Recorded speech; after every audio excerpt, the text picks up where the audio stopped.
Have you watched last week's episode? Well, the previous episode we done on Pittenweem's Priory and Pittenweem itself and St John's Church in Pittenweem. We ended up going down some steps, which is the Cove Wind towards St Finian's Church. And this is the episode we're going to discuss today about St Fillan's Cave, and it's absolutely fabulous inside. The cave is situated on Cove Wind, which is actually a steep street that goes down to the actual harbour, and it's owned by the Bishop Law Trust and a trust at the St John's Scottish Episcopal Church in Pittenweem, which we discussed in a previous episode. And previously this wind or street of the harbour would have been used for going out doing business there, and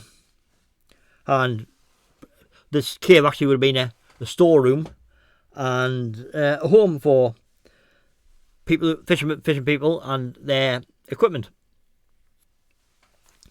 The actual staircase going down was designed by Miles Outrun of Crail, and it's quite slippy, so it's handy to have. And here we have a bit of information in the entranceway as we go in there. And I say you've got to go to the shop up the road and pay a £10 deposit to get the key, which is fair enough, I suppose. And here the cave stretches out and is quite big inside. Lit inside as well, quite nice. And there's some steps going up, which I thought I'd investigate. However, it's barred. There must be an entranceway into the churchyard from the top. Cave has traditionally been associated with St Fillan, and all their stories of several saints for that name from the area. They may have lived as hermits who used the cave to engage with pilgrims who passed along the various routes on the way to St Andrews. And there's a little seat there to sit down and admire this actual altar. Little crooks and crannies here.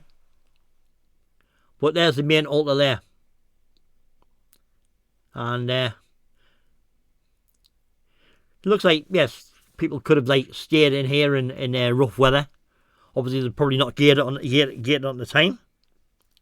And so the monks could have lived here on some pilgrimage.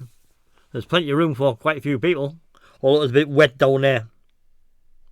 It's situated about 7 metres above sea level and was formed by erosion in the ice ages.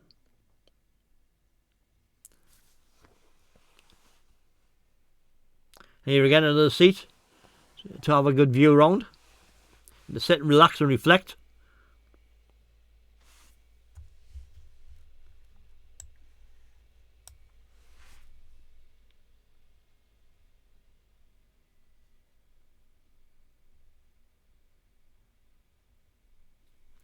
I mean, the first of the fort is here, so at the end of the day, yeah, it was high sea levels, and this was probably formed by the water. But look at this absolutely beautiful altar. So, you know, it's within the abbey grounds, in the priory grounds, and it's a lovely place, a sanctuary to reflect on religious devotion. And there's a number of caves which I've discovered in the past and will show in the future around Scotland and Northumbria. And obviously people took quite an interest, so I took an interest too. Or I wouldn't go into spelunking in deep caverns, I must admit. So on the way out here we see the entranceway again. And the beautiful crucifix gate. And there we go. And there's some actually quaint houses. Then we look down towards the harbour, but there's some quaint houses here, really, really nice. And it's absolutely stunning and beautiful. So, it's well worth a visit if you come here. And there's the rest of the priory, well, bits of it, and St John's and the other church. So it's well worth investigating this whole area of Pittenweem and the Firth of the Forth area for its religious significance. within the walls. Well, just before.